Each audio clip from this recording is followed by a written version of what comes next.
So as I was saying, the fun thing about the Bible is that it's not only true, but it's weird. And the weirdness comes from the fact that we are so far away from when it was written.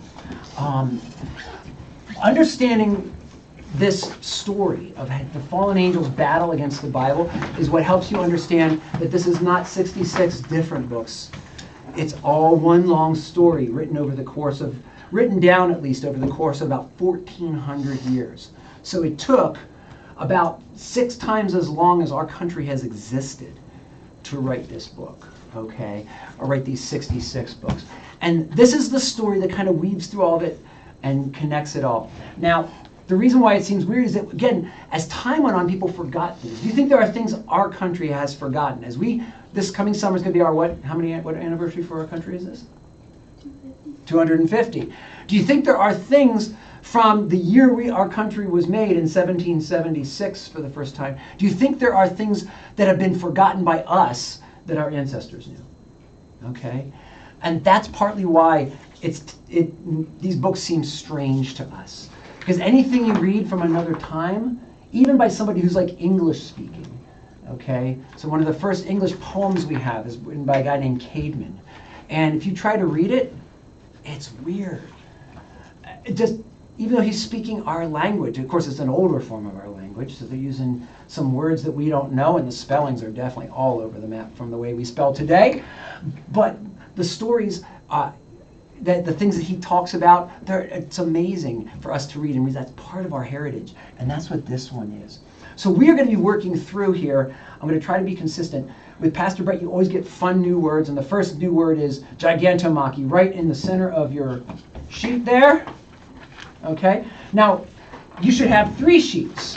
The first sheet you're going to have that has no artwork on it, so that is your 3rd page. You should have 3 sheets total. The first page will look like this, and it'll have 2 boxes and no pictures. And it'll have terminology at the top, but that's page 1. Can you put your pencil this up? I sure can. What do you see in here? Need a sharpener? There was a sharpener. Yeah, okay, that's not working. Okay. Careful, I think that one will, there, okay, that's good. Okay, as long as you can flip it around, I was like, I want to make sure that it doesn't end up on your lap. Here, you can sharpen your pencil with that. So you should have a page that'll say prehistory, then we're going to go to Old Testament, and we're going to go to New Testament. So we're going to fill these 3 sheets in over the course of these 2 classes, okay?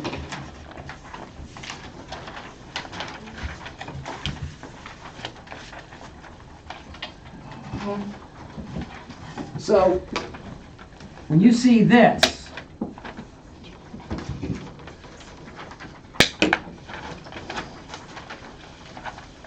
when you see that word, what does it mean? Yahweh. Yahweh. Yep. What is it? God. God. Yeah, it's God's name. So, this is the Hebrew name for God. You always get fun words with Pastor Brett. This is called the Tetragrammaton.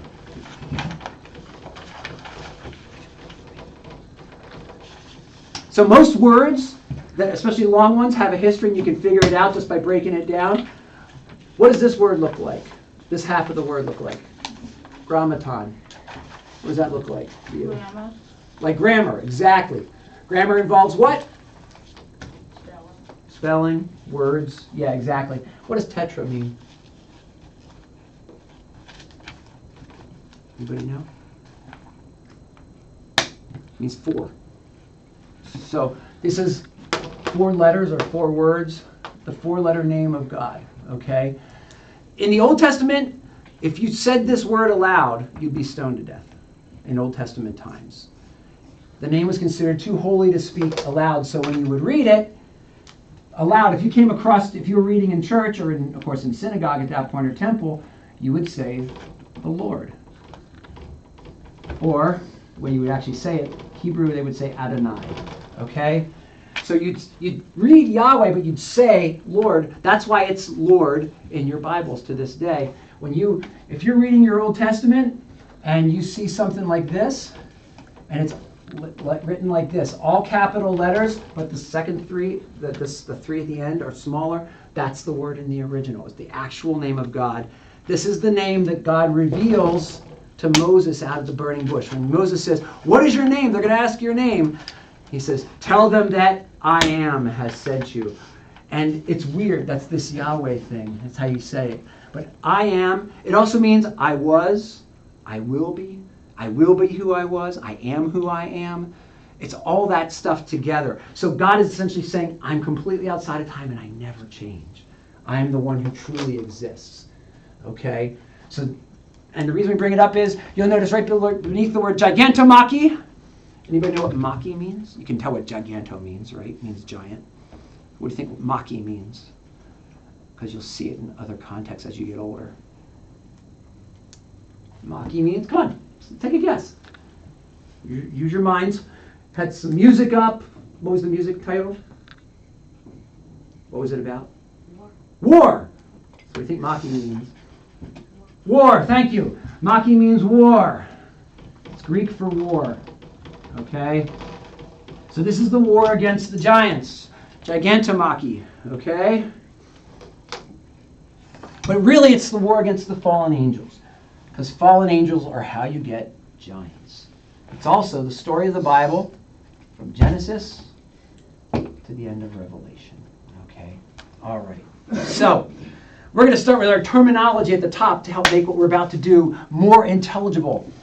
So, to keep it consistent, people will use these words a little bit flexibly, but to keep it consistent, as we're talking, we're going to call a fallen angel a devil. Okay? So, the name for a fallen angel is a devil. A devil, not the devil. Okay? Devil comes from diablo in Latin. Okay. And a human twisted by interaction with the devil is called a giant. Okay. We're going to talk more about the giants as we get into this. But when you read about a giant, how tall are most of your Bibles are going to say, if you remember your David and Goliath story, how tall are they going to tell you that Goliath was? Most of them. Anybody remember? There's different Hebrew passages, different Hebrew versions of this. Most of them are going to say about 9 foot tall. Okay. Now, is 9 foot tall really that big for a human being? It is. It's big. You ever met anybody that tall? We've got someone who comes to church here who's almost 7 foot. I've met a guy who's 8 foot. So it's not all that far outside the realms of the normal. It is a little bit. Giant does not necessarily mean somebody who is physically big in stature, though it can mean that. In the ancient world, when you would tell a story, were there any visuals? Could you pull out your iPhone and show stuff like I put screens up for you guys to see? Any of that stuff? Any of that stuff in the, even before, let's say 1920? Right? So screens have only been with us for about 100 years, a little bit less. So the reason you included a detail in a story is because it meant something. It meant something significant. So in the story of David and Goliath, earlier on, we're told David has 7 brothers. And the prophet Samuel's thinking, maybe it's one of these guys that's supposed to be king, because God sent him to that family. And God doesn't say any of them. When he finally meets a guy named David, he's the youngest brother. He's kind of hanging in the fields. He's doing the least significant work. But the only thing the Bible tells us about David is he has beautiful eyes. Ladies, what is the author trying to tell us?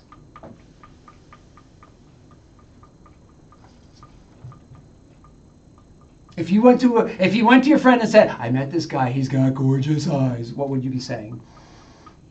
He's cute. That's all. That's the point of the story. He's a handsome young man, okay? So when physical details are included in a story, it's because they're significant to the story, okay?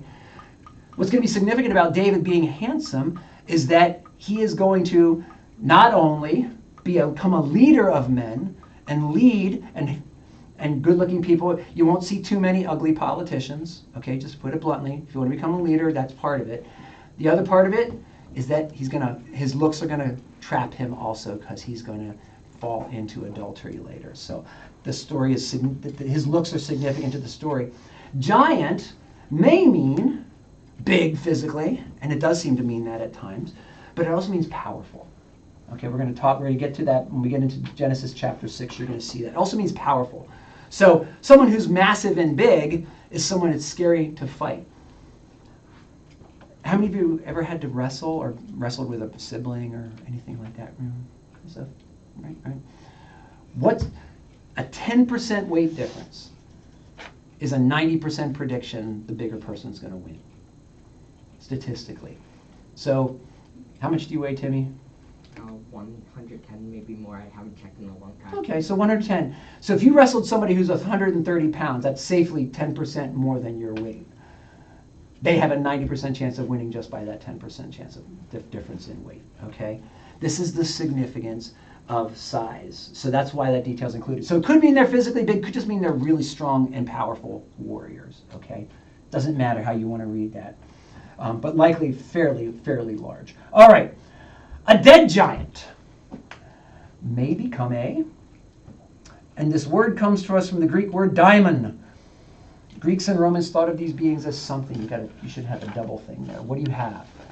What would you guess? How many of you know any Greek mythology or Roman mythology? You know some. Have you read the what are they, the Lightning Thief and all those books? Is that where you know it from, or do you just know it because you like it? I know because I like Okay, not too many years ago, you got people your age were all reading these books about the Percy Jackson and all that stuff. That's where most people got their stuff from. They took my eraser. No. All right. Who knows, if you know a little bit of mythology, how about, what do these people have in common? Hercules, Theseus, Perseus. They're all son of God, or like children of God. Children of gods. They have a name for those? Half-bloods. Half-bloods, that's what they call them in the Percy Jackson series. The Greeks called them demigods. Demigods, part human, part God, right? So that's your second blank. Sounds like the word what? Now that should allow you to catch the next part. A demigod. What does the word daimon sound like in English? Diamond. Yep, does kind of. Think of something else. That's another word it sounds like. But no, there's no D in it at the end. There's no D at the end. Daimon. Demon. English is the Greek word. Demon is the Greek word for daimon. We get it directly from that language. Greek was the language everybody in the ancient world spoke at the time of Jesus. Everyone spoke Greek. From India all the way to Scotland. Everyone spoke Greek because this guy named Alexander the Great had conquered the whole world, in that whole part of the world, and he decided everyone's going to speak Greek because I'm the emperor and I can do that.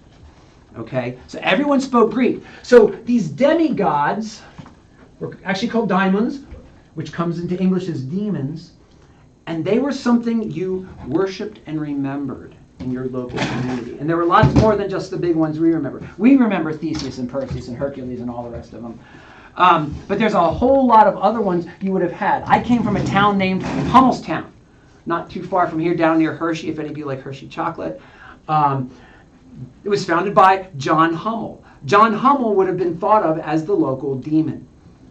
And people would go to his grave, would have gone to his grave, especially if they were elected mayor, and they would have offered a sacrifice. They would have killed an animal, or even, if it was a really big deal, they would slice their hand and put blood into the grave to worship and ask the demon for a favor.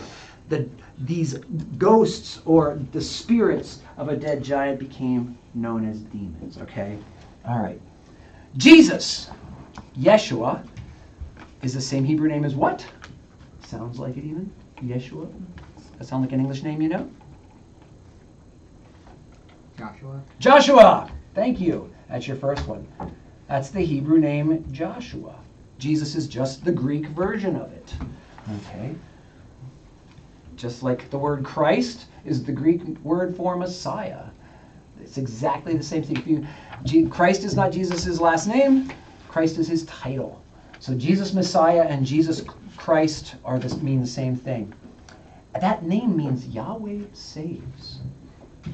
And in fact, you spell the name Yeshua by taking these 4 letters and sticking other letters in between them. Okay?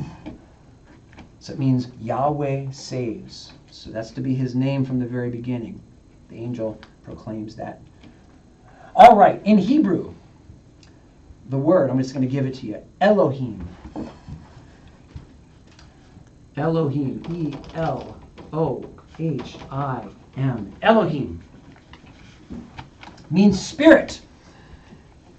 What kind of spirit do you think it refers to first and foremost? What kind of spirits show up in the Bible a lot? Angels. Angels. That's right. That's the first one. Angels.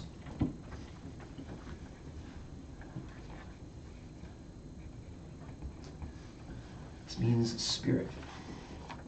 All right, now we're just giving you definitions. You're running, why am I writing all this stuff down? You will understand by the end of these 3 pages, okay? And it'll help you understand your whole Bible. All right. Disembodied what's? Blanks. What has a body but can lose it? And has a spirit? A human. Yes, thank you. Disembodied human. Or even God. So one word in Hebrew does all the work for all the spirits, from God through angels, all the way down to humans who lose their bodies, which we tend to think of as ghosts. And what do you think the God Most High is? El Elohim. So what would be, if you shorten that? If I put another L in front of that, El Elohim. This is, if you see that alone, it's God. Anytime you see El alone, it's God. So that's your last blank in that one, El. And anytime you meet somebody with El in their name, means that name has a Hebrew root and that it involves the word God. Like Michael. My son's middle name is Michael. And the word Michael means, the name Michael means who is like God, who compares to God. Okay? If you have a friend named Elizabeth, my daughter's name is Elizabeth. And the name Elizabeth refers to God's house. Okay? God is my sanctuary. All right? So anyone who's got a name with that E-L in it, their name involves the name God, even if they don't know it. Okay? All right, on to the next box for terminology. Okay? The word Nephilim means what? What are we studying about here? War against the what? Giants. It means giant. Nephilim means giant. And comes from, or is probably related to the word Naphal, which nicely in English means to fall. To fall. Open your Bible to chapter 3, please. Tell me, if you have a subtitle there, what it says.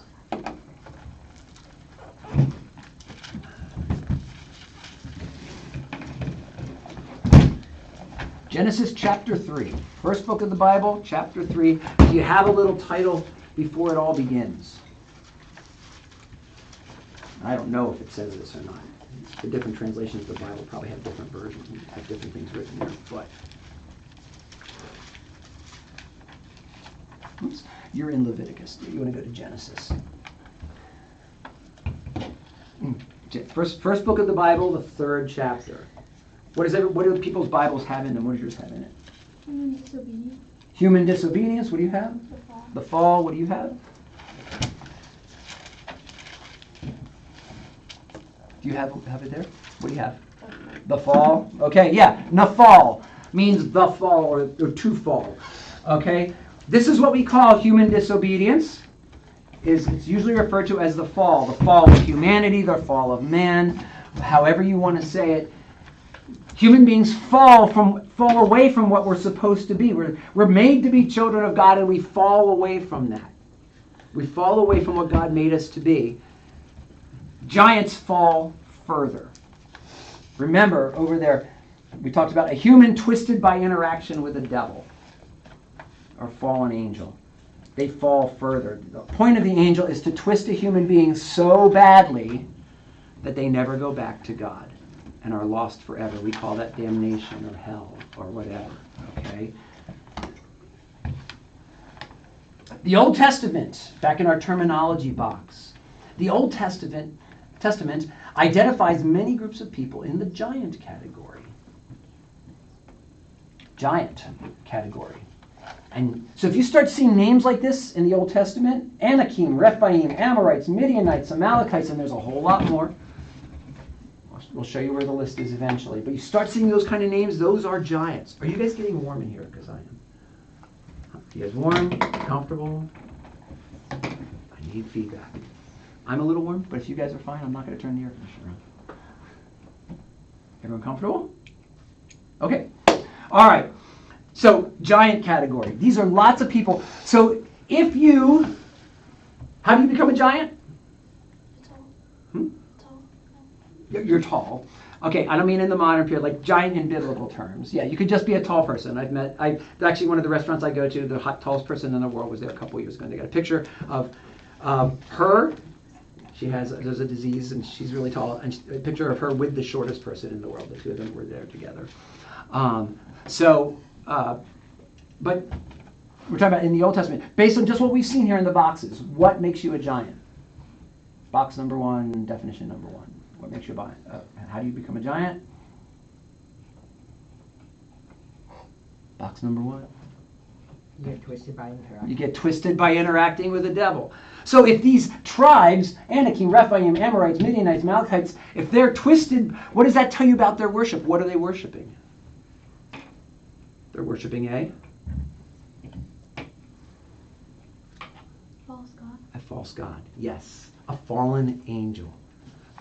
Because what makes an angel fall is the same thing as what makes a human fall. Disobedience. Okay?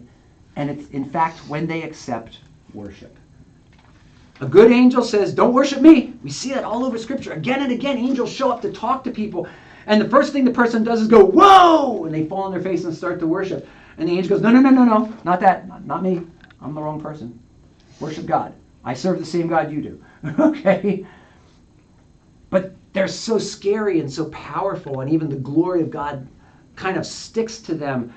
The instinct is to worship them. They have to say no. If they accept worship, that's when they fall and become twisted. Okay? All right. The name Babel. Remember us doing the Tower of Babel? Remember your worksheets a couple earlier? Remember we did the Tower of Babel? That comes from Babel-U. That means gate of a god. So remember we talked about, do you remember what that tower was actually? Remember we talked about what kind of tower it was? What's the purpose of that tower? First of all, does anybody remember what the fun word is? What kind of tower starts with a Z? Anybody remember the name of that? You weren't here for it. Anybody remember what kind of tower it is? One of your earlier lessons? A ziggurat? Is that word ringing any bells for people? It's a tower that's not straight up and down, not like a modern tower, but because we didn't have modern construction methods, it's where each layer is done like this, so it looks more like a pyramid with different rings to it, different layers. So that was designed for worship. It's called gate of a god, meaning a place that gods show up. A gate is where you walk, something you walk through. So they were hoping that God would come through. Do you remember why they built the tower? Why did the people say they built the tower? They wanted to try and get as close to heaven. Yes, they wanted to take control. They wanted God to be at their beck and call instead of them being at God's beck and call. They wanted to be in charge. So that's exactly right. They wanted to get all the way to heaven. And so that's the Hebrew then. So Babel-U is what the Babylonians called it. That's where the whole name of the empire comes from, gate of a god. Imagine you have a whole empire. It's like, say the United States, like, we are where God shows up. The whole rest of the world, we should be in charge because absolutely God works through us. Okay, so that's what the name of their central place is, Babel. And the Hebrews, like, they kind of make fun of, a lot of the Old Testament is kind of them making fun of their neighbors a little bit. Like, they kind of use like a name calling. Ever play a game like basketball or some other game where you smack talk your neighbor? You try to get them off their game by calling them names, or maybe they've done that to you. Maybe you're not the kind of person who does that. You ever have that? Yeah, someone's like, you can't shoot, blah, and they're just trying to get you thinking about their taunt rather than they're trying to get you to focus on the game, right?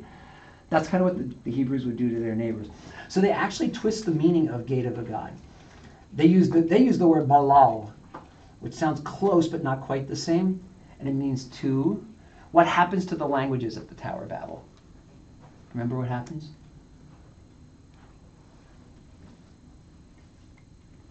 God mixed up all the languages. Yes, and that's what the word means, to mix up or confuse. The Hebrew word for mix up or confuse is balal. And it sounds close to Balu. So they were said, you call yourselves gate of a god, we're going to say you're confused. Okay? So that's what they call it. That's what What was the third blank? Third blank? Which one, would you? Which one? Or like right there.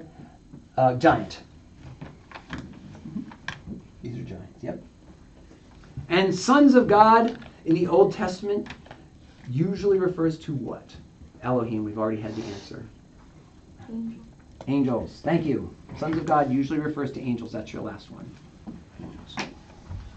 And that is, this one is to mix up or confuse. Okay? All right, we are finally ready to start our journey. Okay? All right, here we go. In the book of Genesis, so you should when I tell you to open your Bible, don't close it right away because you're pretty close to where you're going to start anyway. So we're in Genesis. What happens in the first 2 chapters of Genesis? So chapter 3 is the fall of humans. What has to happen first?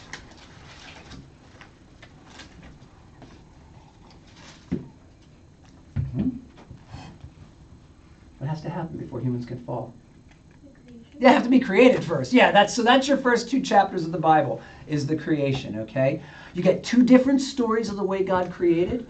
One of them is like the big picture, and the other one is like a close-up of humanity, okay?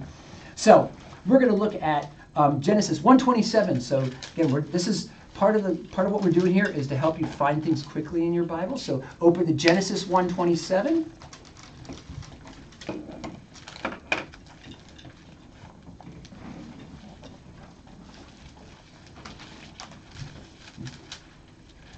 You'll find this passage.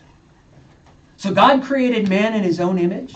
In the image of God he created him. Male and female he created them. This is the apogee. This is the summit of the creation story. Now, what in the ancient world always had images in them? Some did. Not all caves did. But that's a good answer. Well, good thinking. And in fact, the images in caves might be related to this. Later on, instead of worshiping in caves, and we do think worship happened in caves because all over the world was the cult of the bear. Literally, we found caves in ancient Japan, France, the United States, that have all these bear skulls arranged. So after the big bear hunt each year, they would put the skull in there. So they think that was for worship. Later on, what did human beings worship in? When they started moving out of caves and they started building things, what did they worship in? Temples. Thank you. So temples are where you always had an image, right? If you went to an ancient Greek temple, there would be an image of, like, say, the Parthenon. You guys ever seen pictures of the Parthenon in modern day Athens? What goddess is Athens named after? Athena, her name, right? That's where the city gets its name from. If you went into the Parthenon when the worship was going on, there'd be an image of Athena, a big statue of Athena up there. So if humans are being made in God's image and they're being placed in the world God just created, what does that mean the world is?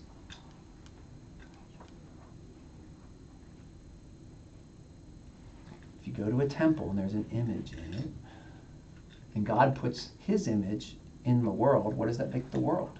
His creation. His creation, and specifically his Temple. Yes, his temple. We are the image of God in God's own temple. Only God made the temple, not us. Okay? Instead of a human being making a temple and putting an image of what they think the God is inside of it, God makes the real temple, his whole creation, and places himself in the middle of it. Okay? Now, flip over to Genesis 2:7.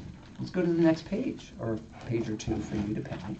Genesis 2:7. Would you read it for me, Kaylin? Would you read it for me? Genesis 2:7? Yeah. Which Genesis chapter 2, verse 7. You got it. Yep. So here's chapter 2. So find the little number 7 and read that wherever it is. It might be at the bottom of your page. There you go. Okay. God formed a man from the dust of the ground and breathed into his nostrils from the dust from the breath of life, and the man began living. It's okay. Became a living being. Excellent. Man became a living being. My translation said creature. It doesn't matter. Obviously, this was written in English, not in Hebrew. Or it was written in Hebrew, not in English originally. So the human being becomes a living creature because God breathes into the dust of the earth. So God makes a man almost like making a mud pie. He makes like a mud man. In fact, the word Adam means mud. It means earth. Okay. In fact, that's where the word human comes from. The word human, we've already used it today, comes from the word humus. Humus is what you find in your garden. Okay? How many of you ever came to an Ash Wednesday service here at church? Yeah? Do you remember what the pastor says when they put the cross on you made out of dust? What did they say to you? Pastor or the deacon in our church? You are dust, and to dust you shall return. There you go. You are dust, and to dust you shall return. Literally, you're a human being. You are made out of dirt. And God makes you a living being by breathing into you. The word for spirit and the word for breath are the same word in all the biblical languages. So God takes his spirit and puts it into the human beings. We're made in his image and we share in his spirit. So that's your next answer. Then the box down below, so you below that opening thing there, look down. You'll see the quote from Genesis 2:7. God shares his what with humanity? Spirit. His spirit. Thank you. You got it. Okay. Again, just turn the page to Genesis chapter 3, where you'll see the fall or the disobedience of humans or whatever.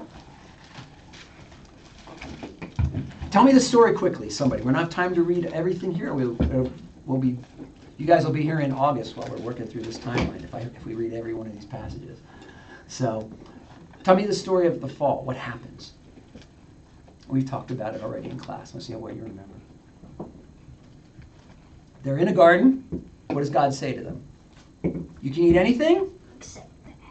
Except, could be an apple, just a particular tree. There's 2 trees they're not supposed to eat out of, right? Actually, only 1 tree. There's 1 tree they're not allowed to eat from, which is what? Tree of life. Nope. God doesn't say that one. They could have eaten from the tree of life if they wanted to. There's only 1 tree God tells them they're not allowed to eat from. The tree of the knowledge of Good and evil. knowledge of good and evil, okay? And of course, then what happens? Remember the picture with Adam and Eve? And there's a tree in the center. And there was something wrapped around the tree. The snake. The snake. So the serpent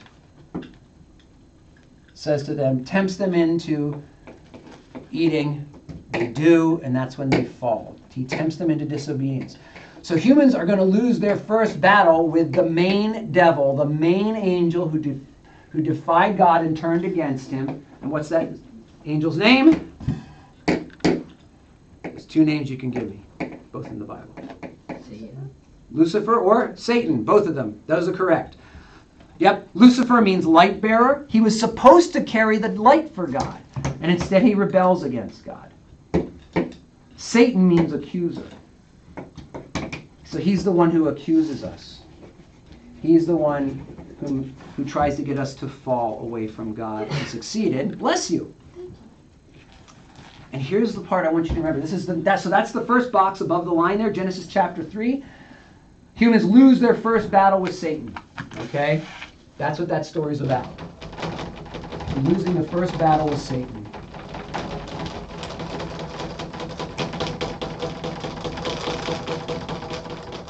We've already said, what form did Satan take in that story? Serpent. Serpent, thank you. So here's a really fun thing though. The Hebrew word for serpent is the same as the word for dragon. And here's why you need to remember that. The dragon shows up in the book of Revelation. So literally from the first pages of the Bible all the way to the last pages, God is battling this dragon who wants to kill us. Okay? Serpent, dragon, Satan, Lucifer. Okay? Same thing the whole way through. All right. That gives you your box below. God promises the defeat of Satan or Lucifer. Whichever name you put in the upper box, put the other name in the lower box.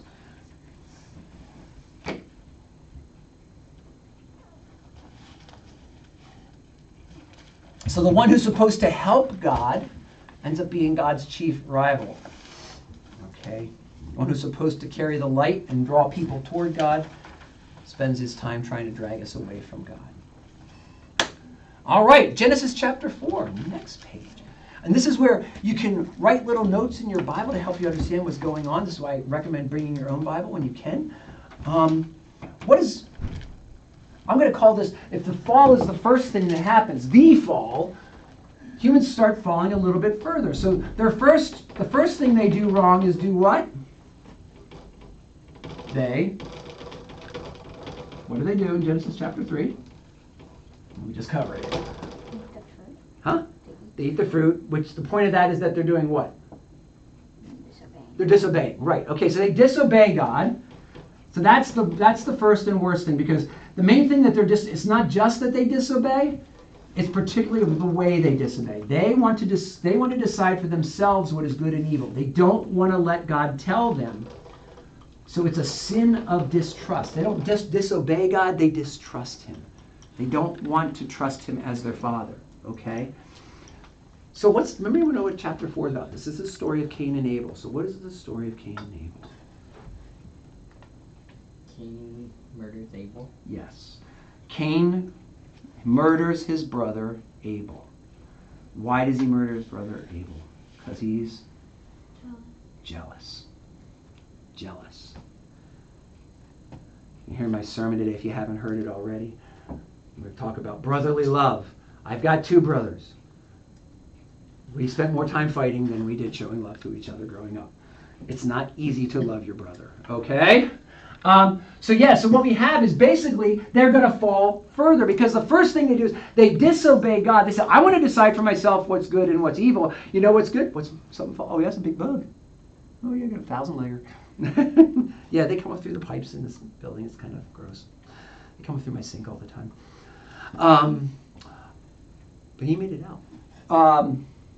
So the first thing they're going to do is they're going to, now, you know what I think? Once I decide for myself what's good and evil, you know what I think is the first thing I'm going to say? You know what's really a good idea? I'm going to kill my brother. How's that working out for humanity? Okay? So essentially, let's look at the box above Genesis chapter 4. God says to Cain, if you do well, will you not be accepted? And if you do not do well, sin is crouching at the door. It desires you, but you must rule over it. So sin is here pictured as what? A spiritual what? Preying on humanity. What might crouch at the door waiting for you so it could jump on you? A dog. Could be a dog. What else? Could be a pet. Pets like me. If it wants to eat me, what is it probably? A bear. Bear, lion, dog. Some kind of wild animal or beast. Okay? Some sort of power that wants to destroy you. You'll hear me say this in a lot because we're in the Easter season. Right now, Jesus comes to conquer sin, death, and what? And who? The devil. The devil. Thank you. I'll say it over and over again, because this is the kind of the classic Lutheran way of saying it. Sin. It's a power that wants to destroy you. It wants to eat you. It wants to kill you. This is what God's saying to Cain. He says, if you do well, you'll be accepted. But if you don't, sin is crouching at the door, and its desire is to destroy you or to master you. Okay? But you must master it. You want to rule over it. So the devil wants to kill us. The power of sin that gets released into the world wants to kill us too. Okay? And ultimately it does kill him. Now he kills his brother, so you think, but Abel's better off because Abel's not twisted. For lack of a better word, Abel really goes to heaven almost right away, right? Cain becomes a problem. Cain founds all the mistakes and problems that the world goes through. Okay? He becomes he goes on to make a mess of things. So let's go down below that. Cain spoke to Abel his brother. So the box below Genesis chapter 4, okay? Cain spoke to Abel his brother. And when they were in the field, Cain rose up against his brother Abel and killed him. So humans kill someone made in whose image? God. Yes. First they disobey God. Now we're going to kill the only other person who looks like God or who draws me back toward God, right? Remember, the role of an image is to draw you to the God. If we're made in God's image, what we're supposed to do is help each other get to God, and instead what we end up doing is getting in each other's way. That's what sin does, okay? All right, we're going to wrap up today with Genesis chapter 6. So flip over 2 more pages. And this is, I don't know what kind of title you have in here. But here's what I'm going to ask you. If it's your own Bible, to really underline something in it, okay? Mine says increasing corruption on the earth. This is really the beginning of the Noah story. Why did God decide to send the flood, okay?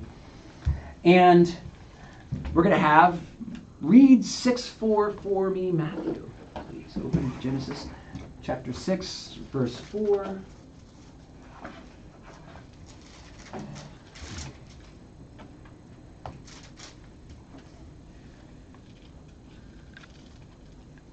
The Nephilim on the earth in those days and afterward, when the sons of God went to daughters of humans and had children by them, they were the heroes of old men of renown. Excellent. They were the heroes of old, men of renown. The Nephilim are on the earth because you're such great Hebrew scholars already. What does the word Nephilim mean? Giant. Giant. Thank you. So you already recognize your fun word because it just appeared in the script, right? The Nephilim were on the earth in those days, the giants, and also afterward. Remember, what story did I tell you this is an introduction to? Noah. So after what?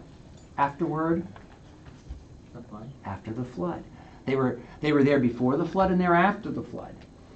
Okay? When the sons of God came into the daughters of man and bore children to them.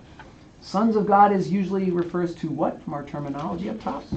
Angels. So the angels are having children with human beings. Now, I don't want to get you guys too weirded out, but you guys are young adults. I'm not going to probably tell you anything you don't know about if I say this is a little birds and bees talk here. Angels don't have bodies. How do you think they have children with human beings, with human women?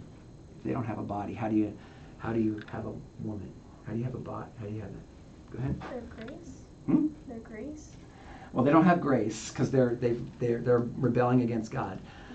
What do we call it when a human being gets taken over by a demon? Possessed. Yep. That's what pagan worship was about.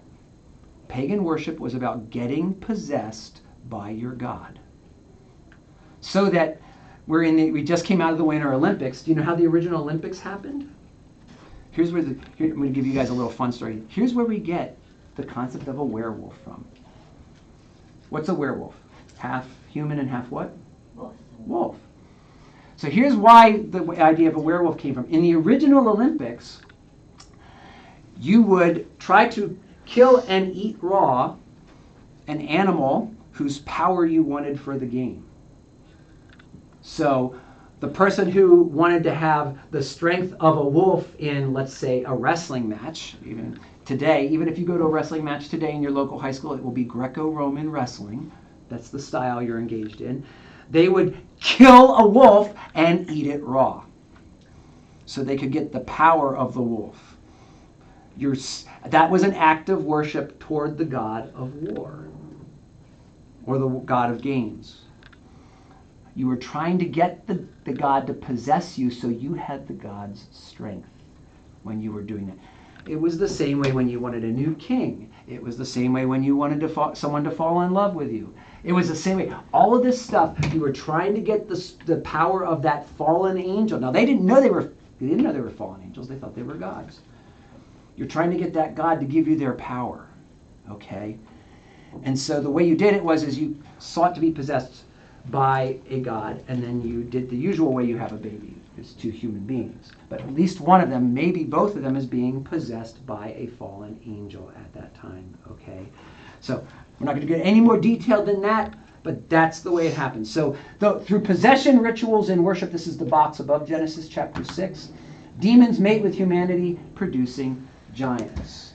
So let me give you a name of a very famous giant. Remember, you just read it. They were the heroes, right? The mighty men of valor, or the mighty men of old they talked about.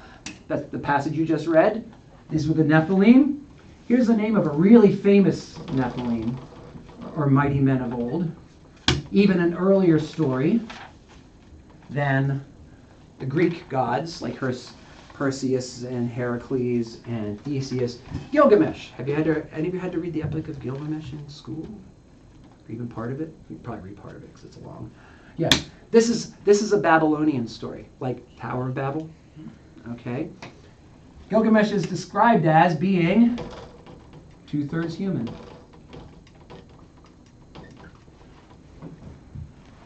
2/3 human. He had 3 parents. 2 human parents, 1 God parent, or literally fallen angel parent. Okay? So that's where it comes from. See, it's not just the Jews who told these stories. Everyone did. They just understood them differently. Okay? Whereas in the Babylonian story, Gilgamesh is the hero. Even though he does a lot of horrible things. He's kind of the hero. All right? The Babylonians thought the things he did were good. The Jews were like, that's not good. He's acting like a devil. He's acting like a demon. Okay? Or he actually is, after birth, after death, he would be a demon. All right, the box below Genesis chapter 6. The Lord saw that the wickedness of man was great in the earth, and that every intention of his thoughts of his heart was only evil continually. So the Lord said, I will blot out man, whom I have created from the face of the land. But Noah found grace in the eyes of the Lord. So this is just a summary. The demons so influence humanity toward evil that God decides to wipe the earth clean and start again. Because if you go to your opening line of Genesis, it says the Spirit of God moved over the face of the waters. So this is like a giant reset. How many of you have ever gotten in such a bad place in a video game, you're like, I need to start over, reset. Right? That's what God's doing. The flood story is God resetting the world. Okay? All right. That's where we're going to end for today. We will pick it up in 2 weeks. No confirmation next week. 2 weeks, we'll be back in this room. Please make sure you have all 3 of your papers. I'm seeing a lot of papers in the middle of the room. You want to make sure you get all 3 sheets to go directly into your notebook, because you don't want to lose them, okay?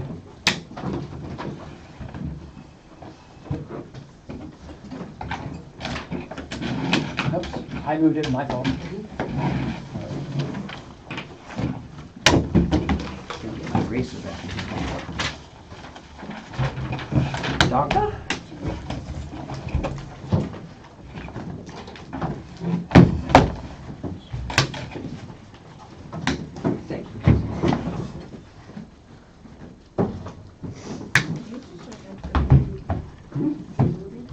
Put it right in your notebook. There's a 3-hole punch over there. Put it in your notebook. You'll need it for the quiz at the end of this, in June.